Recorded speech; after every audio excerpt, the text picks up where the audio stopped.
Hello class 10th। आज हम देखने वाले हैं चैप्टर 3 जिसका नाम है pair of linear equation in two variables. अब देखते हैं कि pair of linear equation in two variables होता क्या है। इसमें हम एक एक वर्ड की मीनिंग समझते हैं। जैसे इसमें लिखा हुआ पेयर ऑफ, पेयर मतलब दो, लीनियर इक्वेशन, लीनियर इक्वेशन कैसी होती है 2x plus 3 is equal to 0। Equation का मतलब इक्वल लगा होना चाहिए, लीनियर का मतलब सिंपल एक में। अब इन्होंने बोल दिया टू वेरिएबल्स, जब दो वेरिएबल का बोल देंगे इसका मतलब इसमें दो वेरिएबल आना चाहिए। यहां पे कैसा है, linear equation in one variable. अभी क्या है, दो वेरिएबल की बात करनी है, तो दो वेरिएबल में कैसे लिखेंगे, दो वेरिएबल में 3x plus 4y equals to 5। हम यहाँ पे कोई भी वेरिएबल ले सकते हैं, जरूरी है 3a plus 4b plus 5 equals to 0। Equal sign क्यों लगाना है, क्योंकि ये क्या है, इक्वेशन है। क्या है, इक्वेशन। तो वेरिएबल दो इक्वेशन, तो pair of linear equation in two variables कैसे लिखते हैं, ऐसे। कैसे लिखते हैं, ऐसे। ठीक है, फिर आगे देखते हैं हम कि इसका जनरल फॉर्म क्या होता है। अगर कोई भी इक्वेशन है लिखी हुई तो उसका कुछ तो जनरल फॉर्म होता होगा। उस जनरल फॉर्म को देखते हैं कि कैसे हम कंपेयर करेंगे कि इसका कोफिशिएंट क्या है, y क्या है, y का कोफिशिएंट क्या है, c क्या है। ठीक है, तो general form of linear equation in two variables, general form में ax plus by plus c is equals to 0। ये क्या हो गया, जनरल फॉर्म हो गई। जनरल फॉर्म का मतलब यहां से हम कंपेयर करेंगे बाकी इक्वेशन से।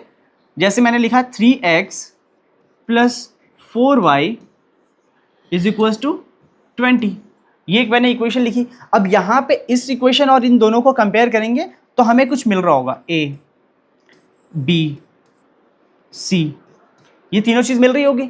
अब यहां पे देखेंगे a क्या है, यहां पे x है, यहां पे x है, x दोनों x है, x का कोफिशिएंट यहां पे a है, यहां पे 3, तो a कितना हो गया 3। यहां पे b है और यहां पे y है 4 है, यहां पे y का कोफिशिएंट 4 है, यहां पे y का कोफिशिएंट b है, तो ये क्या हो गया, b कितना हो गया 4 हो गया। यहां पे c कितना है, c तो 0 के इधर है, यहां पे c मतलब जो कांस्टेंट टर्म है वो किधर है, 0 के उस साइड। तो हम इसको कैसे लिखेंगे, इसको इधर ट्रांसफॉर्म करेंगे तो कितना आएगा 3x plus 4y minus 20 is equal to 0। तो c की वैल्यू कितनी हो गई, यहाँ पे c प्लस में c है, प्लस में c और यहाँ पे माइनस का 20, तो c कितना हो गया माइनस का 20। यहाँ पे आपको क्लियर हो गया होगा कि a b c कैसे लिखते हैं। तो अब आगे देखते हैं, जनरल फॉर्म आपको क्लियर हो गई। ठीक है, अब आगे देखो। अच्छा, पेयर ऑफ लीनियर इक्वेशन में तीन तरीके से चीजें हमें पढ़नी है। एक तो उसका फाउंडेशन कैसे बनती है, क्या चीजें हैं, कैसे इक्वेशन लिखनी है। अगर हमारे पास वर्ड प्रॉब्लम है तो वर्ड प्रॉब्लम को इक्वेशन के फॉर्म में कैसे लिखना है। फिर आता है उसका ग्राफिकल मेथड। ग्राफिकल मेथड कैसे हम जानेंगे कि दो इक्वेशन किस टाइप का सोल्यूशन देते हैं या फिर उनकी लाइंस कैसे ग्राफ पे बनती हैं। फिर है एल्जेब्रिक मेथड। एल्जेब्रिक मेथड में आते हैं दो मेथड, एक है एलिमिनेशन, एक है सब्स्टिट्यूशन।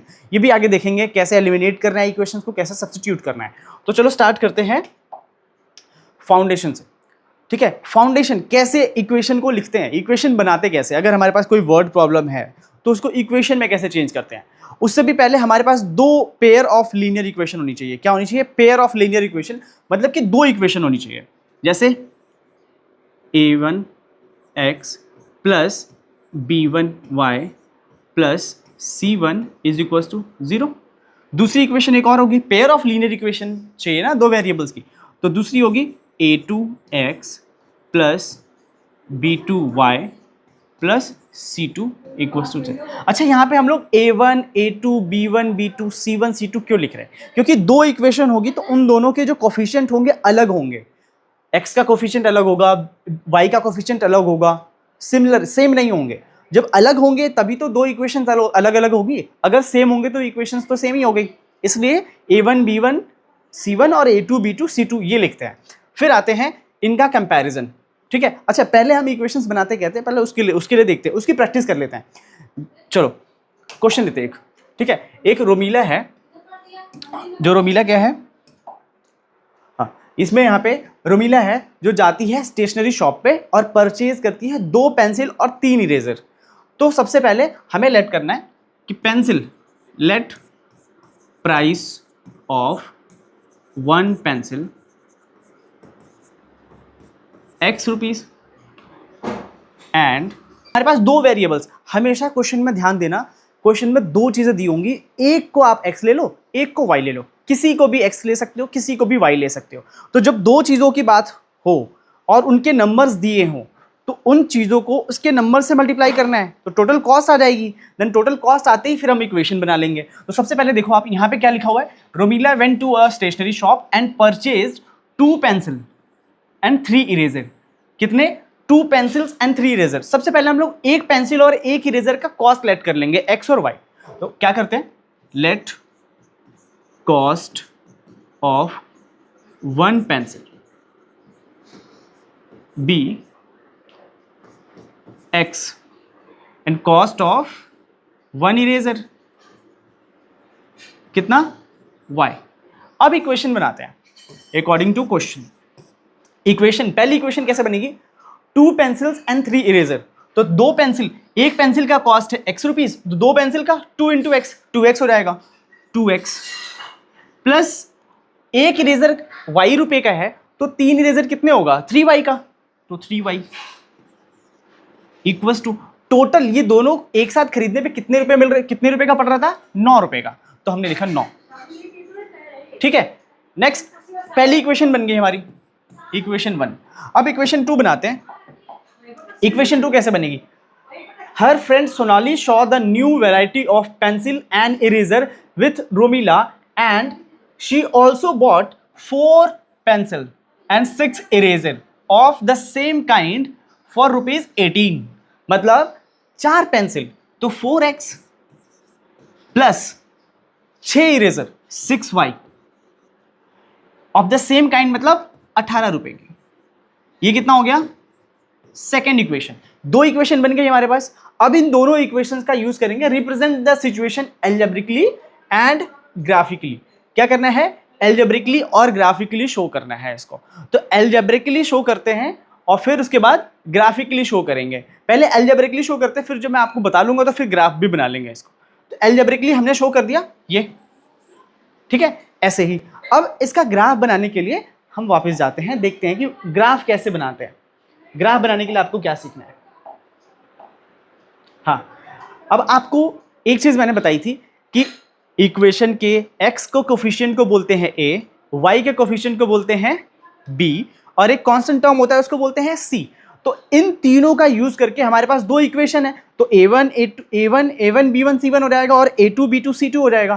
तो इन दोनों के कोफिशिएंट्स को कंपेयर करके हम ये बता सकते हैं कि इन दोनों की जो लाइन बनेगी वो पैरेलल होगी, कोइंसिडेंट होगी या फिर इंटरसेक्टिंग होगी।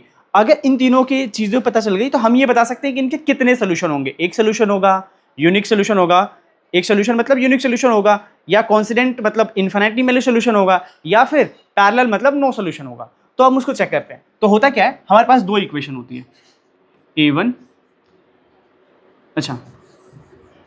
a1x plus b1y plus c1 is equal to 0।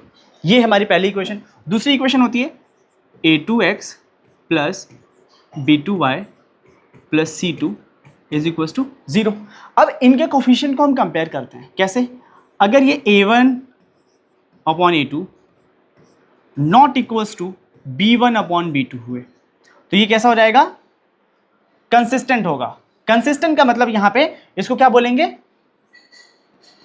Unique solution. कौन सा सॉल्यूशन, यूनिक सॉल्यूशन। या फिर इसको और क्या नाम देंगे, इंटरसेक्टिंग लाइंस। क्या बोलेंगे, यूनिक सॉल्यूशन, इंटरसेक्टिंग लाइंस। कैसी होंगी, यूनिक सॉल्यूशन और इंटरसेक्टिंग लाइन। दूसरा आता है अगर a1 upon a2 is equal to b1 upon b2 तो हो, बट c1 अपॉन c2 के इक्वल ना हो। तो ये कैसा हो जाएगा, ये हो जाएगा पैरेलल। कैसा हो जाएगा, नो सॉल्यूशन। कैसा, नो सॉल्यूशन। जब नो सॉल्यूशन होगा इसका मतलब ये दोनों लाइन कहीं पे भी मीट नहीं कर रही है। जब मीट नहीं कर रही तो इनका कोई कॉमन पॉइंट नहीं होगा। जब कॉमन पॉइंट नहीं होगा तो ये कोई इनका सॉल्यूशन नहीं होगा। मतलब ये दोनों सेम लाइन, ये दोनों लाइन इंटरसेक्ट नहीं कर रही, मतलब इनका कोई भी कॉमन पॉइंट नहीं है। इसका मतलब नो सॉल्यूशन। नेक्स्ट,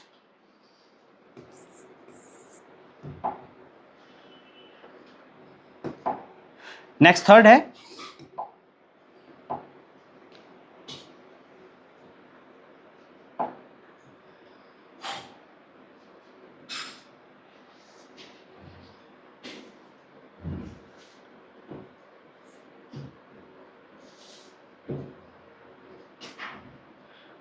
थर्ड लिखते हैं।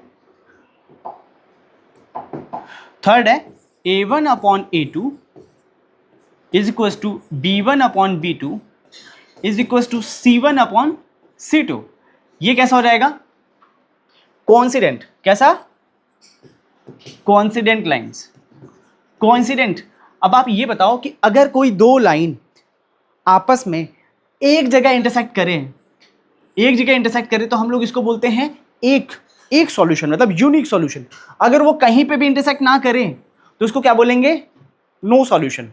अगर वो लाइन ऐसी हो कि एक ही लाइन के ऊपर दो लाइनें इंटरसेक्ट वो आ रही हो, ठीक है, एक लाइन ये है, दूसरी लाइन जस्ट उसके ऊपर है, ऊपर, तो ये क्या होगा, इनफाइनाइटली मैनी सॉल्यूशन। मतलब दोनों लाइन के बीच में कितने कॉमन पॉइंट है, इनफाइनाइट कॉमन पॉइंट है, इसलिए क्या बोलेंगे, ये लाइन कैसी है, इनफाइनाइटली मैनी सॉल्यूशंस है।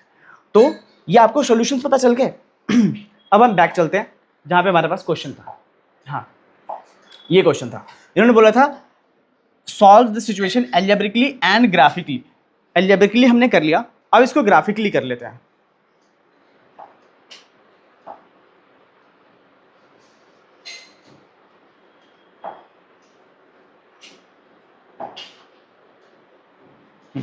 अब इस इक्वेशन को क्या करते हैं, हम ग्राफिकली सॉल्व कर लेते हैं। ग्राफिकली सॉल्व करने के लिए हमें ग्राफ बनाना पड़ेगा। ग्राफ बनाने के लिए हमें सबसे पहले एक चीज ध्यान देनी है कि ग्राफ बनाने कैसे। पहली इक्वेशन को लिखेंगे यहाँ पे 2x plus 3y is equal to 9, ये लिखा। अब हमारे पास एक बॉक्स बनाना है जिसके अंदर हम वैल्यूज पुट करेंगे, ये x और ये y, ठीक है। तो यहाँ पे हम क्या करेंगे, x और y की वैल्यूज निकालेंगे। कैसे, एक बार हम अपने मन से x को 0 ले लेंगे, पूरी इक्वेशन में x को 0 ले लेंगे, लेट कर लेंगे, और y की वैल्यू सॉल्व कर लेंगे। दूसरे टर्म्स में या दूसरी बार जब करेंगे तो y की वैल्यू को 0 ले लेंगे और पूरे सिचुएशन में रख देंगे, इक्वेशन में रख देंगे, और y की वैल्यू 0 रखने के बाद x की वैल्यू आ जाएगी। तो दो वैल्यू आ जाएगी जिससे हमारे पास 2 पॉइंट्स आ जाएंगे, जिससे हम लाइन बना सकते हैं। तो देखते हैं क्या आता है। x की वैल्यू अगर 0 रखी मैंने, x की वैल्यू यहाँ पे 0 रखी, मतलब ये पूरा तो हट गया। अगर ये 0 हो गया, 2 इंटू वाई 0 हो गया, तो ये क्या बोलूँगा, अगर ये x मैंने 0 रखा तो यहाँ पे 2 इंटू एक्स, मतलब ये 0 हो गया पूरा। जब ये 0 हो गया तो 3y बचा।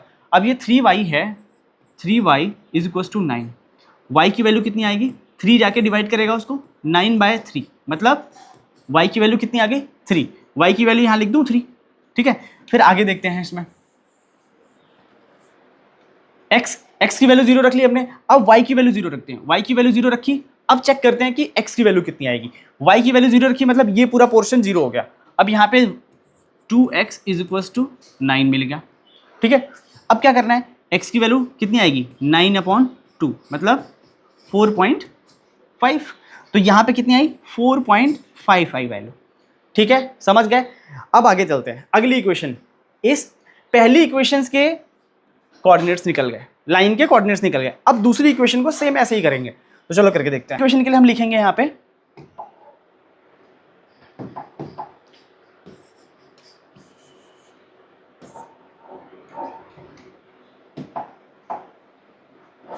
दूसरी इक्वेशन का करके देखते हैं। दूसरी इक्वेशन के लिए लिखेंगे 4x plus 6y is equal to 18, ठीक है। अब इसमें सेम वही जैसे अभी किया था हमने, ऐसे बॉक्स बना लेंगे, 1 by 1 x और y की वैल्यू 0 रखेंगे। तो देखो ध्यान से, x कितना है, 0 रख लिया हमने। अब x जब 0 रखेंगे तो 6 की वैल्यू कितनी आएगी देखते हैं। 6y is equal to 18, x तो 4 इंटू एक्स, एक्स 0 है तो 4 तो 0 हो गया पूरा। अब y की वैल्यू कितनी आ गई 3, यहाँ पे रखेंगे 3, ठीक है। अब y की वैल्यू 0 रखते हैं इसी इक्वेशन में, तो कैसे लिखेंगे, y की वैल्यू 0 मतलब ये 6y वाला टर्म पूरा 0 हो गया। 4x equal to 18, 4x equal to 18, x की वैल्यू 18 अपॉन 4, 4 4 जा 16, कितना बचा 2, पॉइंट लगाया 20, 4 5 जा 20, ये कितना आ गया 4.5, ठीक है। अब चलो सॉल्व करते हैं इसको, ग्राफ बनाते हैं इसका। ग्राफ बनाने के लिए हाँ अब इसका ग्राफ बनाते हैं। ग्राफ बनाने के लिए एक लाइन बनाएंगे, ठीक है। फिर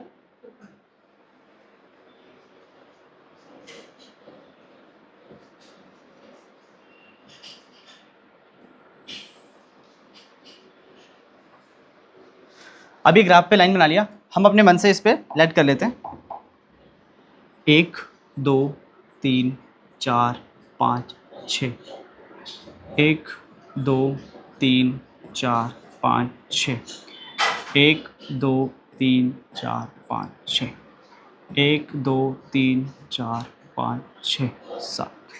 अब यहाँ पे क्या होगा 1 2 3 4 5 6, यहाँ पे माइनस वाला -1 -2 -3 -4 -5 -6, यहाँ पे भी -1 -2 -3 -4 -5 और -6, ऊपर प्लस का होता है 1 2 3 4 5 6 7। अब हम अपने पास जो पीछे वैल्यूज हमने निकाली है, पॉइंट्स निकाला, उसको इस पे पुट करेंगे। चलो पुट करते हैं, कितना था 0,3 और 4.5, 0 0,3, ठीक है। 0,3 देखते हैं, 0,3, x 0 है y 3 है, तो मतलब ये वाला पॉइंट है हमारे पास। और दूसरा 4.5, 0 मतलब x 4.5 है और y 0 है, ठीक है। तो ये लाइन बनाई हमने, स्केल से बनाते हैं इस लाइन को।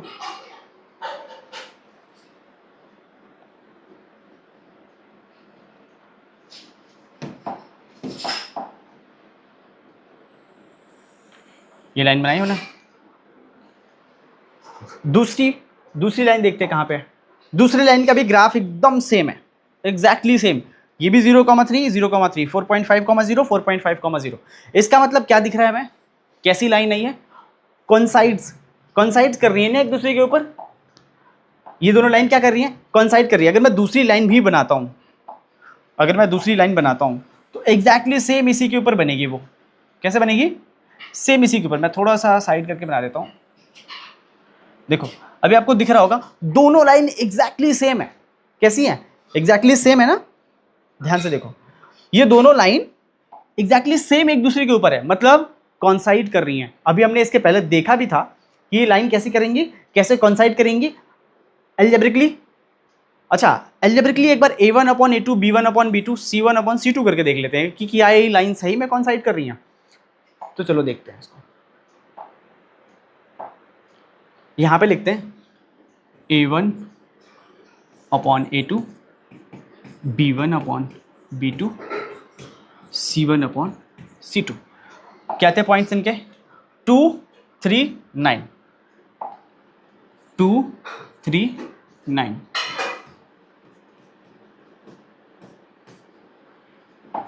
यहां पे क्या था 4 6 18, 4 6 और 18।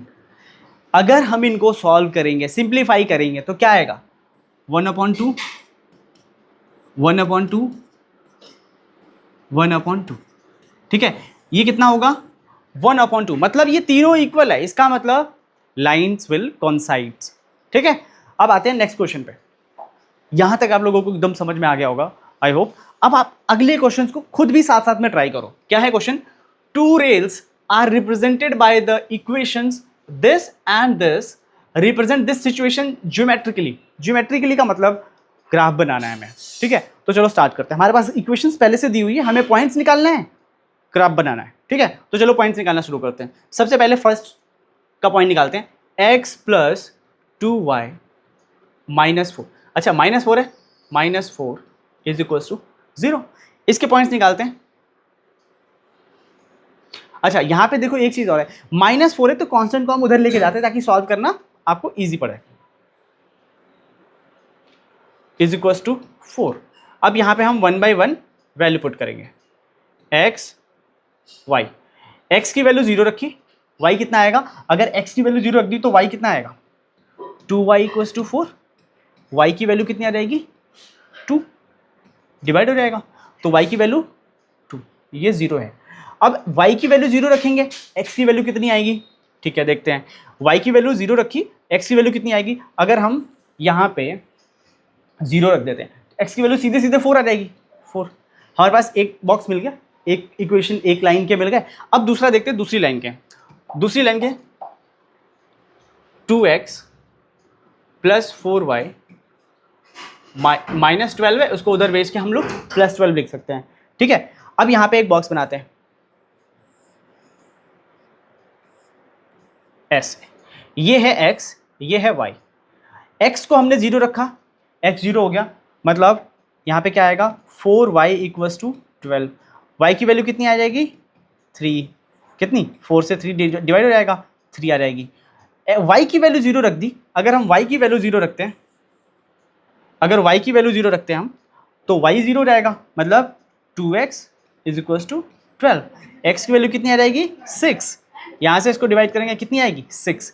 x की वैल्यू 6। अब हमारे पास दो वैल्यूज मिल चुकी हैं, मतलब दोनों लाइन के हमने कोऑर्डिनेट्स निकाल लिए हैं। अब हम लाइन ड्रॉ करते हैं ग्राफ पे। तो चलो ग्राफ बनाते हैं एक बार फिर से। ग्राफ ले लिया हमने, मतलब स्केल ले लिया, रूलर ले लेते हैं, ठीक है। रूलर बनाते हैं, रूलर का यूज करते हैं, इस पर बनाते हैं। अच्छा ये इस पर दिख नहीं रहा है एक्चुअली, तो हम इसको थोड़ा सा क्रॉप कर लेते हैं।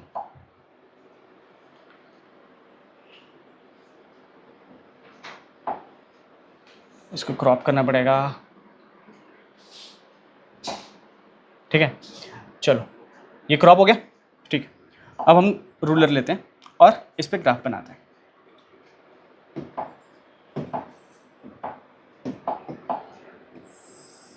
ये एक लाइन हो गई हमारी एक्स एक्सिस, और दूसरी लाइन हो गई हमारी वाई एक्सिस, ठीक है। अब इस पे हम कुछ पॉइंट्स डाल देंगे, 1 2 3 4 5 6, 1 2 3 4 5 6, 1 2 3 4 5 6, 1 2 3 4 5 6। अच्छा यहाँ पे 1 लिखते हैं, 2 4 5 6, -1 -2 -3 -4 -6, -1 -2 -3 -4 -5 -6। ये 1 2 3 4 5 6 और ये 7, ठीक है। ये हो गए हमारे पॉइंट्स। अब इस पे हम लोग पॉइंट की वैल्यू पुट करते हैं और देखते हैं कि क्या है। जैसे पहली इक्वेशंस को हम लोग इस पे वैल्यू पुट करते हैं, x की वैल्यू थी 0 और y की वैल्यू 2। x की वैल्यू 0, y की वैल्यू 2, यहीं पे होता है। और दूसरा है x की वैल्यू 4 और y की वैल्यू 0, ये रहा वो पॉइंट, ठीक है। तो इसको बना लेते हैं हम, एक बार लाइन खींच लेते हैं इसकी।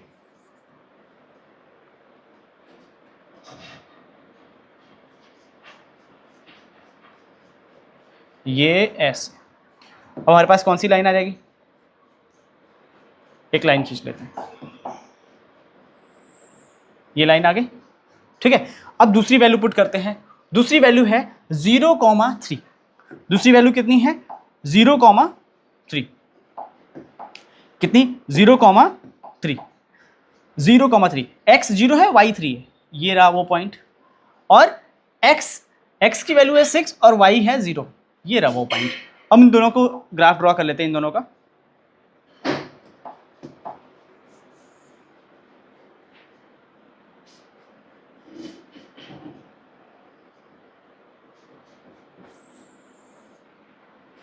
देखो ध्यान से दिख रहा होगा, ये दोनों लाइन पैरेलल जा रही हैं। अच्छा पैरेलल कैसे पता हमें, मतलब कैसे हम फिक्स कर सकते हैं कि ये पैरेलल बिल्कुल हमारा सही आंसर है? क्योंकि क्वेश्चन में क्या दिया हुआ था, 2 रेल्स, ये 2 रेल की इक्वेशन थी। मतलब देखो दो रेल की इक्वेशन मतलब पैरेलल जाती है ना, 2 पटरियां, रेल की पटरियां पैरेलल जाती हैं, तो ये हमारा ज्योमेट्रिकली सॉल्व हो गया। ठीक है, ज्योमेट्रिकली बोलो या फिर ग्राफिकली बोलो, ये सॉल्व हो गया। ठीक है, ऐसे ही करना है, बहुत छोटे छोटे, बहुत आसान से हो जाता है। आते हैं नेक्स्ट क्वेश्चन पे। नेक्स्ट क्वेश्चन ये है हमारा। अच्छा नेक्स्ट क्वेश्चन के लिए हमने ये समझ लिया, हमने ना, a1/a2 b1/b2 के इक्वल नहीं होगा तो यूनिक सोल्यूशन होगा। मतलब यूनिक सोल्यूशन मतलब अच्छा एक चीज और जाननी है कि अगर हमारे पास मिनिमम एक सॉल्यूशन होता है तो उसको हम लोग बोलेंगे क्या, कंसिस्टेंट। क्या बोलेंगे, कंसिस्टेंट। इसको देख लेते हैं एक बार कि a1/a2, यहां पे मैं बना देता हूं, यहां पे लिख देता a1 अपॉन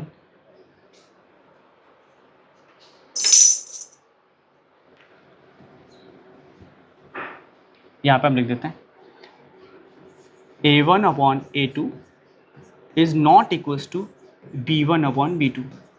ये कैसा हो जाएगा, यूनिक सॉल्यूशन। कैसा, यूनिक सॉल्यूशन। यूनिक सॉल्यूशन होगा इसका मतलब इंटरसेक्टिंग लाइंस। वो जो लाइंस होंगी वो कैसी होंगी, इंटरसेक्टिंग लाइंस होंगी। फिर है ये फर्स्ट। सेकंड आता है a1/a2 is equals to b1/b2 but not equals to c1/c2। तो ये कैसा हो जाएगा, यहां पे तो सॉल्यूशन लिखना है ना, नो सॉल्यूशन। कैसा, नो सॉल्यूशन। कैसी लाइंस होंगी, पैरेलल लाइंस। कैसी लाइंस, पैरेलल लाइंस। अच्छा इंटरसेक्टिंग लाइन आपस में ऐसे इंटरसेक्ट कर रही होंगी, कैसे, और पैरेलल लाइंस आपस में पैरेलल जा रही होंगी। ठीक है, थर्ड वाला, थर्ड देखते हैं। थर्ड में क्या है, a1/a2 is equals to b1/b2 is equals to c1/c2। अगर ऐसा होता है तो अभी हमने देखा था इसको, कैसी लाइन, अच्छा ये सोल्यूशन कैसे, इनफाइनाइटली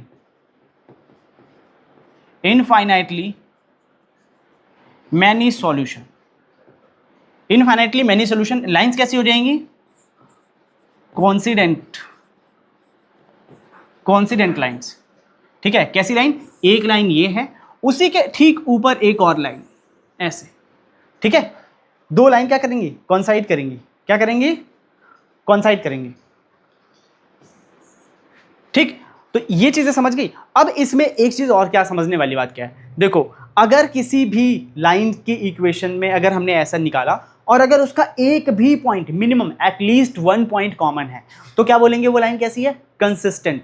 अगर एक भी पॉइंट कॉमन नहीं है तो बोलेंगे इनकंसिस्टेंट। क्या है, अगर एक भी पॉइंट कॉमन है, एक भी मिनिमम पॉइंट किसमें कॉमन हो सकता है, ध्यान से लगाओ, ध्यान लगाओ। देखो इंटरसेक्टिंग में एक पॉइंट कॉमन है ना, यहां पे एक पॉइंट कॉमन है, एक पॉइंट कॉमन है, तो ये कैसी होगी, कंसिस्टेंट। कैसा होगा, कंसिस्टेंट। कैसा होगा, कंसिस्टेंट। यहां पे तो बहुत सारे, इनफाइनाइटली मैनी सॉल्यूशन मतलब बहुत सारे पॉइंट कॉमन है, तो ये भी कैसा होगा, कंसिस्टेंट। कैसा होगा, कंसिस्टेंट।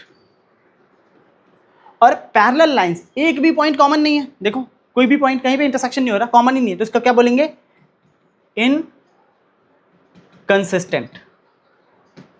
अब इतनी बात आपको समझ में आ गई होगी, अगर एक भी पॉइंट कॉमन है, मिनिमम एक पॉइंट कॉमन है तो कंसिस्टेंट, और एक भी पॉइंट कॉमन नहीं है तो इनकंसिस्टेंट। ठीक है, चेक कर लेंगे, आगे बढ़ते हैं, चलो देखते हैं।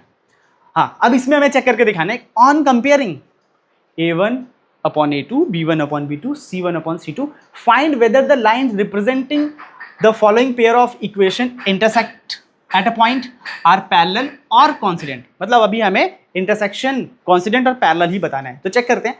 पहले क्वेश्चन को देखते हैं। पहला क्वेश्चन क्या है हमारे पास, इसको देखते हैं। तो यहां से a1 क्या है हमारे पास, 5, a2 b1 कितना है, -4, -4, C1 कितना है, प्लस का 8, ठीक है। और A2 कितना है, 7, B2 कितना है, 6, और C2 कितना है, माइनस का 9। याद रख, ठीक है। अब हम इसको इस रेशियो में रखते हैं, इसमें रखते हैं, लिखेंगे क्या, A1 upon A2, B1 upon B2, C1 upon C2। Check करते हैं इसको, यहां पे रख लेते हैं 5 अपॉन 7, 4 अपॉन 6, 8 अपॉन -9, 8 अपॉन -9। अब इसमें चेक करके देखें क्या ये कोई आपस में इक्वल है। 5 अपॉन 7 4/6 के इक्वल है, नहीं है। ये भी इसके इक्वल है क्या, नहीं है, ठीक है। नहीं है तो क्या करेंगे, नहीं है तो इसका मतलब ये कौन सी लाइन है, इंटरसेक्टिंग लाइन। कौन सी line, intersecting line, intersecting line. Intersecting line का मतलब यूनिक सॉल्यूशन। कौन सा सॉल्यूशन, यूनिक सॉल्यूशन, ठीक है।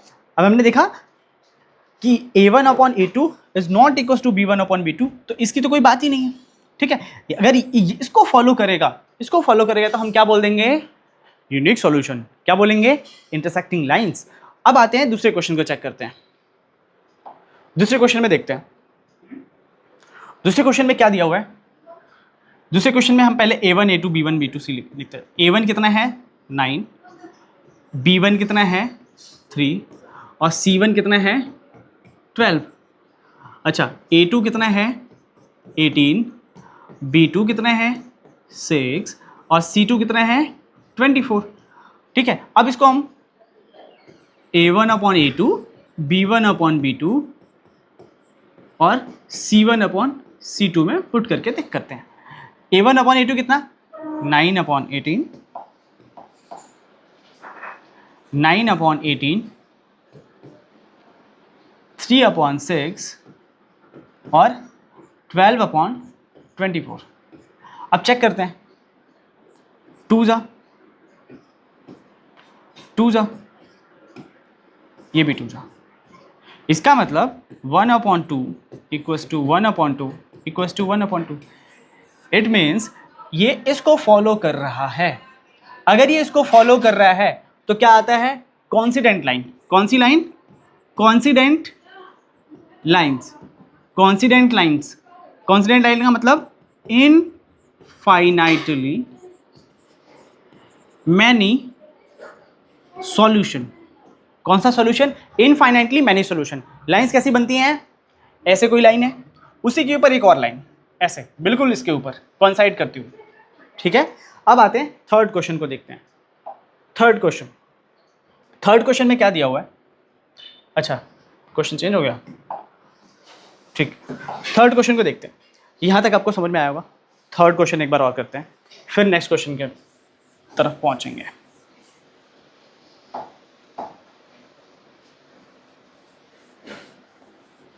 थर्ड क्वेश्चन में देखते हैं क्या गिवन है हमारे पास। थर्ड क्वेश्चन है 6x minus 3y plus 10 equals to 0। तो यहाँ पे A1 A2 B1 B2 C1 C2 लिख लेते हैं। A1 कितना है, 6, B1 -3 और C1 10। A2 कितना है, 2, B2 कितना है, -1 और C2 कितना है, 9। अब यहाँ पे देखो y के पास सिर्फ माइनस, इसका मतलब y का कोई कोफिशिएंट नहीं है। इस मीन्स वहाँ पे 1 मल्टीप्लाइड होता है, ठीक है। तो आगे माइनस साइन लगा, इसलिए हम y के कोफिशिएंट को मतलब B2 को क्या ले लेंगे, -1। तो ये हो गया हमारा। अब इसमें हम पुट करके देखते हैं, कंपेयर करते हैं।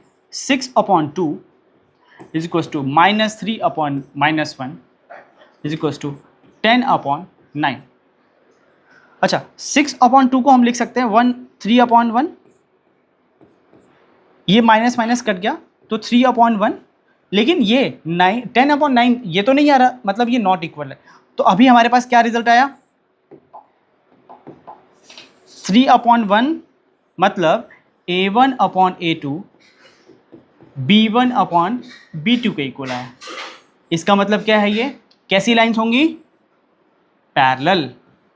कैसी, पैरेलल लाइंस, पैरेलल लाइंस होंगी। A1 upon A2 equals to B1 upon B2 parallel lines. इसका मतलब सॉल्यूशन होगा क्या, नो सॉल्यूशन।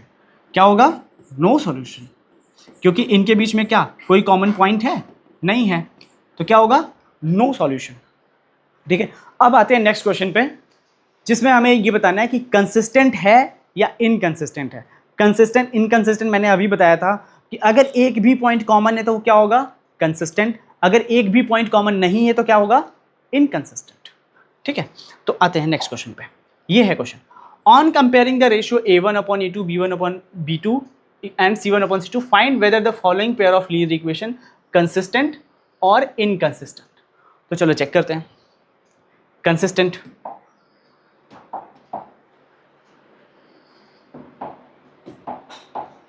कंसिस्टेंट के लिए देखते हैं फर्स्ट क्वेश्चन, A1 अपॉन, अच्छा यहाँ पे लिखते हैं A1 कितना है 3, B1 2, C1 5, A2 2 है और B2 कितना है -3 है। अच्छा यहाँ पे एक चीज़ ध्यान देनी है, जो ये C1 है ना, ये 5 उस साइड है, तो इधर लिखेंगे तो क्या होगा, C1 इक्वल्स टू -5, और ये 7 भी उस साइड है, तो इधर लेकर आएंगे तो क्या हो जाएगा, -7, तो C2 कितना होगा, -7।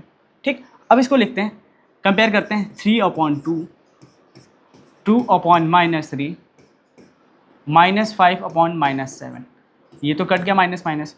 क्या 3 अपॉन 2, 2 अपॉन 3 और 5 अपॉन 7 तीनों आपस में इक्वल है, नहीं है, कोई भी आपस में इक्वल नहीं है। इसका मतलब ये क्या हो रहा है, किसको फॉलो कर रहा है, A1 upon A2 not equals to B1 upon B2। ठीक है, और ऐसी सिचुएशन में क्या होता है, यूनिक सॉल्यूशन होता है। यूनिक सॉल्यूशन क्या होता है, यूनिक सॉल्यूशन, यूनिक सॉल्यूशन मतलब इंटरसेक्टिंग लाइन, इंटरसेक्टिंग लाइंस। और इंटरसेक्टिंग लाइंस है तो मतलब एक कॉमन पॉइंट है, और एक कॉमन पॉइंट होता है तो क्या होता है, क्या होता है, कंसिस्टेंट। क्या होता है, कंसिस्टेंट। तो कैसा है ये, कंसिस्टेंट है। तो पहला वाला क्या, कंसिस्टेंट। क्यों, क्योंकि इंटरसेक्टिंग लाइन है और इनके बीच में एक कॉमन पॉइंट है। ठीक है, अब आते हैं दूसरे क्वेश्चन पे। ठीक है, दूसरे क्वेश्चन को देखते हैं। दूसरा question,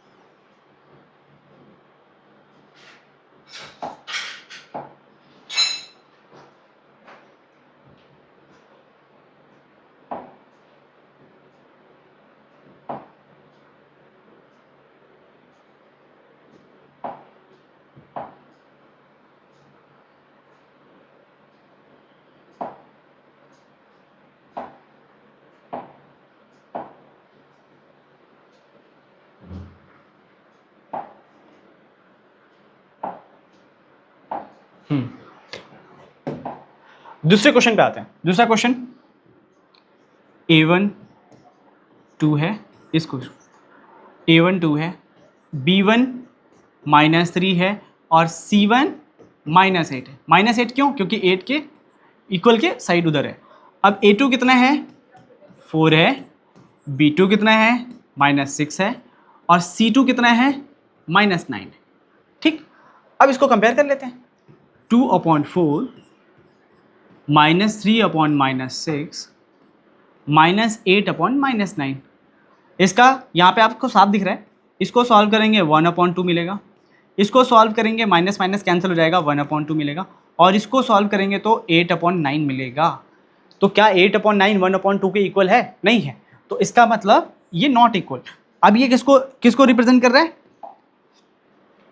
A1 upon A2 is equals to B1 upon B2। तो क्या हम बता सकते हैं इसको देख कर कि ये कौन सी लाइन है? हाँ बिल्कुल, A1 upon A2 is equals to B1 upon B2 होता है तो क्या होता है? वो पैरेलल होता है। क्या होता है? Parallel lines. पैरेलल लाइंस में क्या कोई सॉल्यूशन होता है? नहीं, नो सॉल्यूशन। No solution.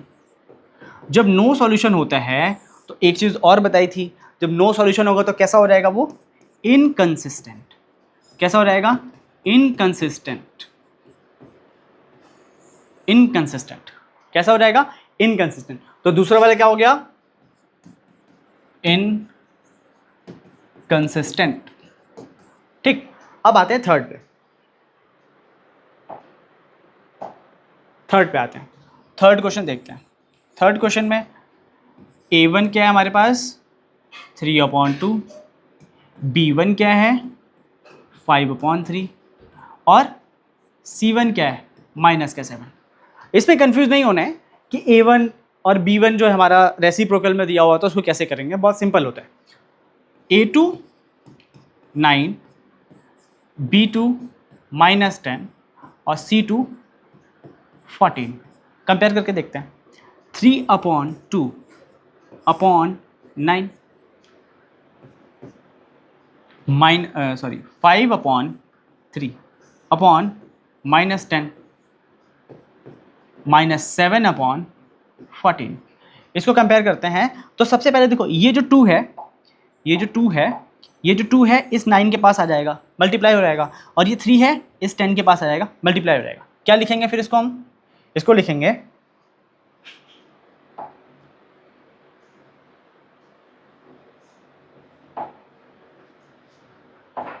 हाँ, इसको क्या लिखेंगे? इसको लिख लेते हैं 3/18 5/30 माइनस का और 7/14। अब इसको सॉल्व करते हैं तो क्या मिलेगा? 1/6 1/-6 और इसको सॉल्व करेंगे तो -1/2। क्या ये तीनों आपस में इक्वल है? बिल्कुल नहीं है, तीनों ही आपस में इक्वल नहीं है। इसका मतलब ये क्या क्या फॉलो कर रहा है? A1/A2 not equals to B1/B2। इसका मतलब ये कौन सा हुआ? अगर ये A1/A2 not equals to B1/B2 है तो ये कैसा लाइन है? यूनिक सोल्यूशन है, मतलब इंटरसेक्टिंग लाइन है। और जब इंटरसेक्टिंग लाइन है मतलब एक पॉइंट तो कॉमन है, एक पॉइंट कॉमन है। जब एक भी पॉइंट कॉमन है तो इसका मतलब ये कंसिस्टेंट है। कैसे? यूनिक सॉल्यूशन और इंटरसेक्टिंग लाइन, और ये कैसा हो जाएगा? कंसिस्टेंट। कैसा हो जाएगा? कंसिस्टेंट। ठीक है, नेक्स्ट देखते हैं क्वेश्चन नंबर 4। क्वेश्चन नंबर 4 में क्या करना है हमें? क्वेश्चन नंबर 4 में A1 लिखेंगे अगेन कितना? 5। B1 लिखेंगे कितना? -3 और C1 लिखेंगे कितना? 11। अच्छा, A2 लिखेंगे कितना? -10। B2 लिखेंगे कितना? 6 और C2 लिखेंगे कितना? +22। कितना? +22। और ये C1 कितना लिखेंगे? C1 कितना? -11। क्यों? C1 इधर से इधर आएगा तो -11 हो जाएगा, और यहाँ पे पहले से 22 माइनस में इधर आएगा तो क्या होगा? +22। इसलिए C2 +22 और C1 -11। अब इसको कंपेयर कर लेते हैं। 5/10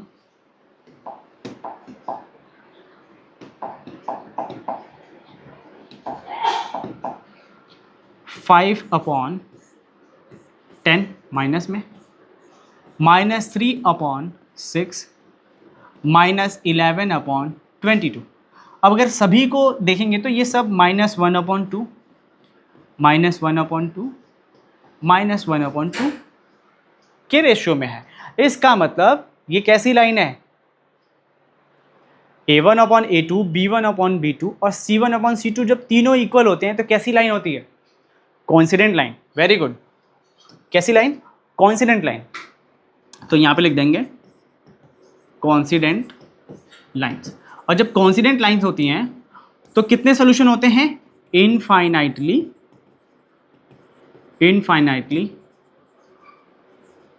मैनी सॉल्यूशन। कितने? Infinitely many solution. जब इनफाइनाइटली मैनी सॉल्यूशंस होते हैं तो इसको क्या बोलेंगे? मैंने बताया था कि एक भी पॉइंट अगर कॉमन है तो कंसिस्टेंट होगा। यहाँ पे तो बहुत सारे पॉइंट कॉमन है, तो कैसा होगा ये? कंसिस्टेंट। कैसा? कंसिस्टेंट। ठीक है। अब अगले क्वेश्चन पे देखते हैं। अगला क्वेश्चन है फिफ्थ क्वेश्चन को हम लिखते हैं A1 4/3, B1 2 और C1 -8। ठीक है। फिर लिखते हैं A2 2, B2 3 और C2 -12। अब हम कंपेयर करते हैं इसको। कंपेयर करने के लिए देखते हैं 4/3 कंपेयर कर लेते हैं इसको। 4/3/2, 2/3 और -8/12। इसको थोड़ा सिंप्लीफाई कर लेते हैं। 4 ये इधर आके मल्टीप्लाई हो जाएगा 6, 2/3 और माइनस से माइनस कैंसिल 8/12। अभी भी ये सिंप्लीफाई हो सकता है सेम टेबल में, जैसे 2 ज़ा 3 ज़ा, तो 2/3 मिल गया हमें। यहाँ पे 2/3 पहले से ही है और 4 2 ज़ा 4 3 ज़ा, मतलब वीडियो ही बीच में बंद हो गई थी।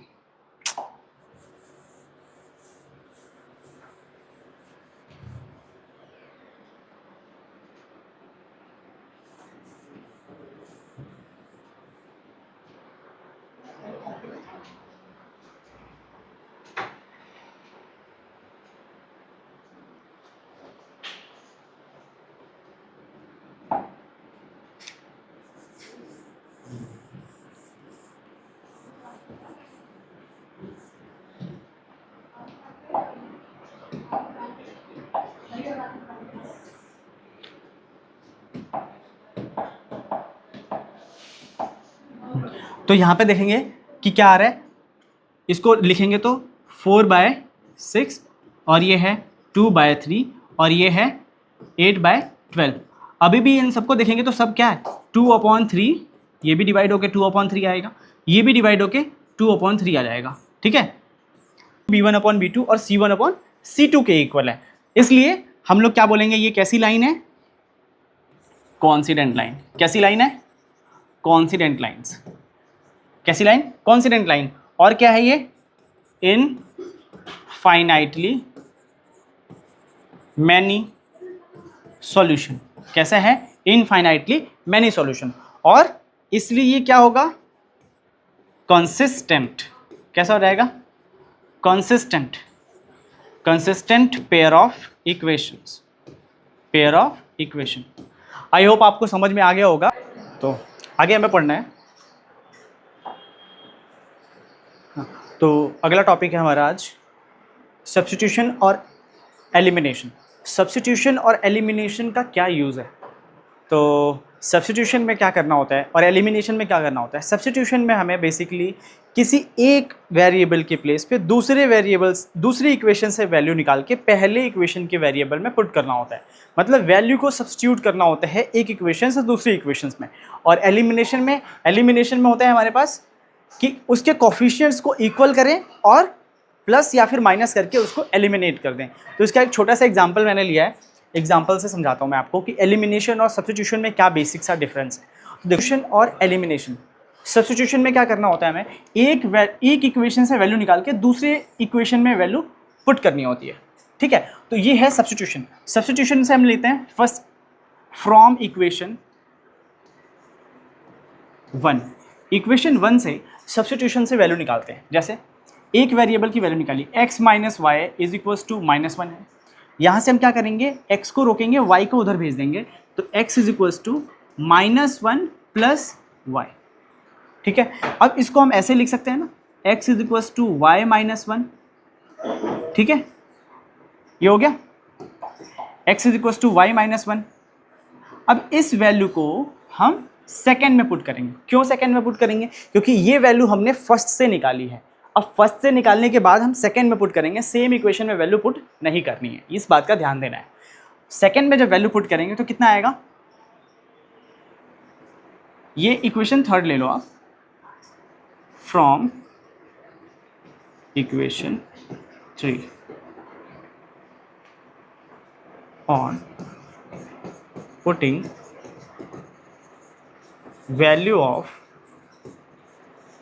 x from equation 3 in equation, ये 2 है, in equation 2। ठीक है, इक्वेशन 3 से इक्वेशन x की वैल्यू को इक्वेशन 2 में पुट करना है, ये लिखा हमने। अब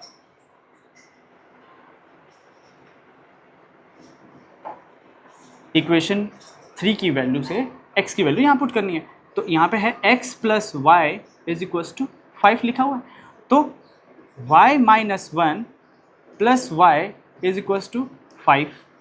ठीक, अब क्या करेंगे, y और y सिंपल। अच्छा, अब ये इक्वेशन को ध्यान से देखोगे तो ये सिंगल वेरिएबल में चेंज हो गई है, मतलब x है तो x या y है तो y, तो यहाँ पे सिर्फ y है, तो y प्लस वाई कितना हो जाएगा, 2y minus one is equals to 5। Minus one की वैल्यू उधर जाएगी तो 2y इज इक्वल्स टू 6। इसको हम क्या लिख सकते हैं, 2y इज इक्वल्स टू 6 है तो 2y y इक्वल्स टू 6/2, मतलब 3। y की वैल्यू 3 आ गई, यहाँ से y की वैल्यू 3 आ गई और यहाँ पे x की वैल्यू में y की वैल्यू पुट कर देंगे, मतलब x वाली इक्वेशन में y की वैल्यू पुट कर देंगे वापस से यहाँ पे, तो x is equals to 3 minus one, मतलब x की वैल्यू 2 आ गई।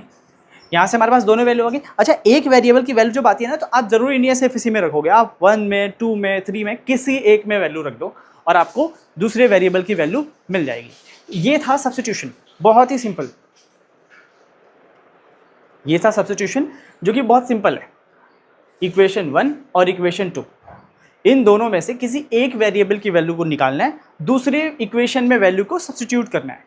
जब वो सब्स्टिट्यूट हो जाता है तो फिर क्या करेंगे, वैल्यू निकाल लेंगे एक की, जब एक की वैल्यू आ जाएगी फिर इन तीनों इक्वेशन में से किसी एक में उस वैल्यू को रखेंगे और x की वैल्यू या y की वैल्यू जो भी है निकल जाएगी। फिर आते हैं एलिमिनेशन मेथड में। एलिमिनेशन में ये इक्वेशन हमारी 1 है, कौन सी, ये इक्वेशन 1 और ये इक्वेशन 2। अब इक्वेशन 1 और 2 में हमें देखना है ध्यान से कि x और y के कोफिशिएंट्स क्या हैं। x के कोफिशिएंट क्या सेम है इक्वेशन 1 और 2 में? नहीं, यहाँ पे 3 है, यहाँ पे 4 है।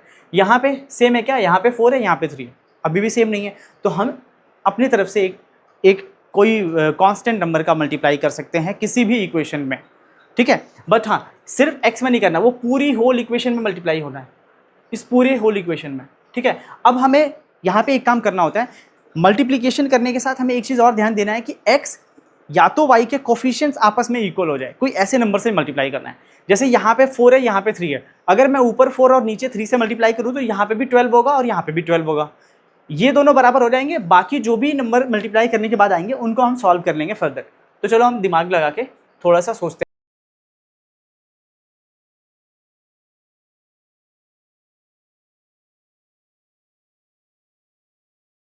ऊपर अगर हम 3 से करते हैं, नीचे 4 से करते हैं, तो किसके कोफिशिएंट बराबर हो जाएंगे? y के, ठीक है। और अगर हम इसको इंटरचेंज कर देते हैं, अगर ऊपर हम 4 से कर लेते हैं, अगर ऊपर 4 से कर लें, नीचे 3 से कर दें, तो x के कोफिशिएंट बराबर हो जाएंगे। तो इसको करके देखते हैं। अगर हमने यहाँ पे किया तो कितना आएगा? 4 3 कितना बन जाएगा ये? 12x plus 16y is equals to 80। ये कितना आएगा? 12x plus 9y is equals to 60। अब इसको सॉल्व करने के लिए हमारे पास दो तरीके हैं। अगर ये दोनों ऐड करने पे 0 हो रहे हैं तो हम उनको ऐड कर देंगे, अगर वो सब्ट्रैक्ट करने पे 0 हो रहे हैं तो हम सब्ट्रैक्ट कर लेंगे। तो 12x माइनस 12x माइनस करेंगे और यहाँ पे भी माइनस करेंगे, और ये भी जब माइनस करेंगे तो सबके साइन चेंज हो जाते हैं। ये हो गया 0, और ये प्लस में 9 से 6 गया तो 16 से 9 गया तो 7y, यहाँ पे 20, कितना 20, y की वैल्यू कितनी आई 20/7, कितनी आई 20/7। अब इस y की वैल्यू को हम इक्वेशन 1 या 2 या फिर 3 और 4, जो हमारे पास ये 3 इक्वेशन बन जाती है, 4th बन जाती है, इनमें से किसी में भी वैल्यू पुट कर देते हैं तो हमारे पास x की वैल्यू आ जाएगी। देखते हैं कैसे। y की वैल्यू हमने इसमें रखी, put value of y in equation 1, ठीक है। तो रखते हैं 3x + 4 × 20/7 is equals to 20। y की वैल्यू y के प्लेस पे रख दी यहाँ पे, ठीक। इसको सॉल्व कर लेते हैं। 3x is equals to 80/7, sorry equals to नहीं, प्लस 80/7 इज इक्वल्स टू 20। 80/7 को उधर लेके जाएंगे, 3x इज इक्वल्स टू 20 - 80/7, इधर से सॉल्व करेंगे तो कितना आएगा 140 - 80/7, कितना आएगा 3x। 140 से 80 गया तो 3x is equals to 60/7, 20। x की वैल्यू 20/7 कितनी आ गई, x की वैल्यू कितनी आ गई 20/7, y की वैल्यू 20/7। समझ में आया? ये है x और y निकालने का तरीका बाय एलिमिनेशन मेथड, और ये है x और y निकालने का तरीका बाय सब्स्टिट्यूशन मेथड। अब हम अगली वीडियो में देखेंगे, अब हम आगे सॉल्व करते हैं अगली वीडियो में। इसमें है ना कुछ, हाँ, इसमें एक इम्पॉर्टेंट क्वेश्चन है जो टॉपिक से है, जो हमने पढ़ रखा है कि पैरेलल, इंटरसेक्टिंग और कोइंसिडेंस। इसका एक बहुत इंपॉर्टेंट क्वेश्चन है जो कि बोर्ड में काफ़ी बार रिपीट हो चुका है, तो इसको देखते हैं कैसे करना है।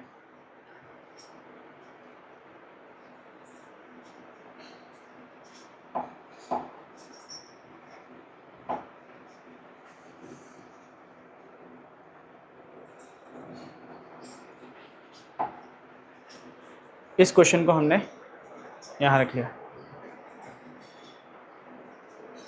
क्वेश्चन में है कि given the linear equation 2x + 3y - 8 is equals to 0, write another linear equation in 2 variables such that a geometrical representation of the pairs so formed that intersecting, parallel and coincident। अब हमें क्या करना है कि हमारे पास एक इक्वेशन पहले से है।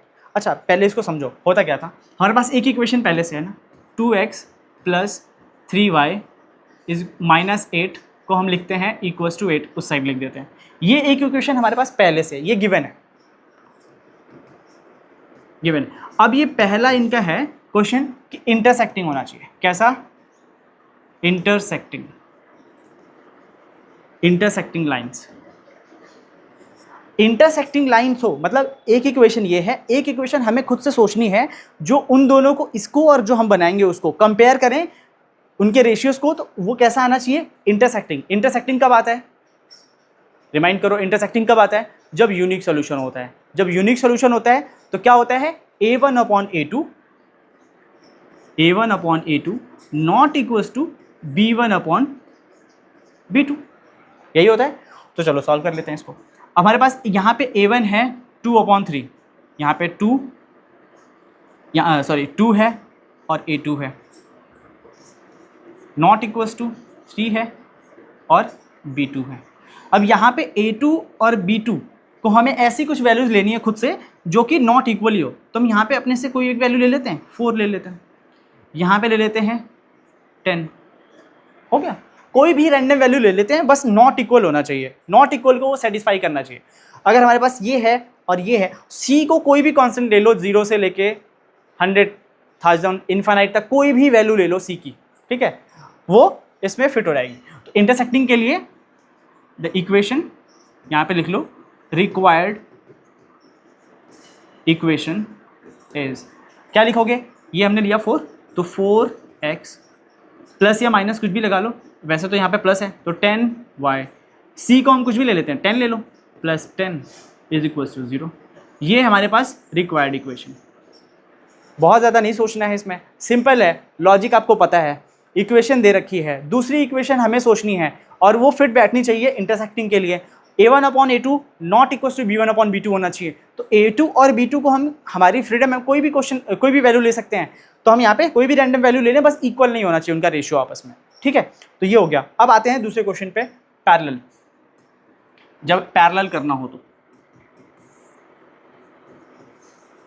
पैरेलल लाइंस, जब लाइंस पैरेलल हो तो याद करो मैंने कुछ बताया था, जब लाइन पैरेलल होती हैं तो हमें कौन सी वैल्यू लेनी होती है, क्या लेना होता है, a1/a2 equals to b1/b2 not equals to c1/c2, ठीक है। ये करना होता है। हमारे पास क्या है, a1 कितना है, a1 हमारे पास 2, b1 कितना है, b1 है 3 और c1 कितना है, c1 है 8, ठीक। अब हमें a2 क्या लेना है, b2 क्या लेना है और c2 क्या लेना है। अब देखो इनका रेशियो आपस में इक्वल होना चाहिए, तो ये 2 है, इसको 2 से मल्टीप्लाई करके 4 लिख लो, इसको 3 है, 3 से 2 से मल्टीप्लाई करके 6 लिख लो, 6 लिख लो। और c1 और c2 तो बराबर नहीं होना चाहिए, तो इसको 3 से मल्टीप्लाई कर लो, no issue.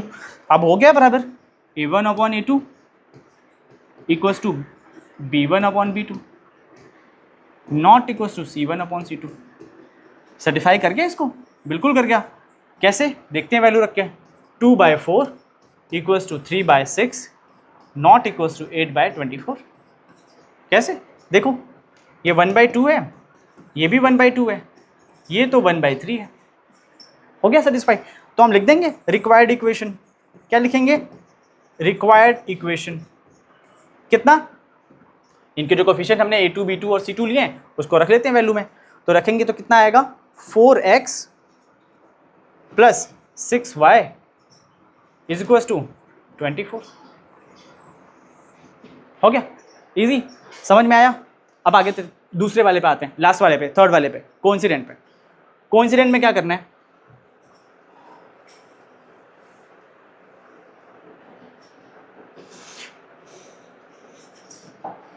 Coincident,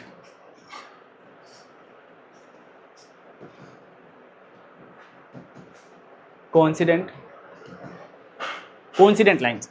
coincident line के लिए हमें याद करना पड़ेगा माइंड में, a1/a2 इक्वल था b1/b2 इक्वल था c1/c2 के था, ठीक है। हमारे पास एक वैल्यू से a1 कितना है 2, a2 कितना है, सॉरी b1 कितना है, b1 है 3, c1 कितना है, c1 है 8। अगर हम इसको यहाँ से इधर करते हैं, ठीक है, c1 तो वैसे -8 है, c1 -8 है वहाँ पे, ठीक है, कोई बात नहीं, c1 -8। अब हमें a2 b2 और c2 लेना है ऐसा जो इनके रेशियो को फिक्स करे, तो जस्ट हमें उसमें 2 का 3 का समटाइम्स मल्टीप्लाई करके ले लेते हैं। तो a2 हमने ले लिया, 2 2 जा 4, a3 ले लिया, 3 2 जा 6, c2 ले लिया -16, ठीक है। अब नई इक्वेशन जो बनी हमारे पास, ये इसको सेटिस्फाई भी कर रहा है, ठीक है। तो यहाँ पे लिख लेंगे रिक्वायर्ड इक्वेशन, क्या आएगा, 4x plus 6y minus 16 is equal to 0। ये है हमारे पास रिक्वायर्ड इक्वेशन, ठीक।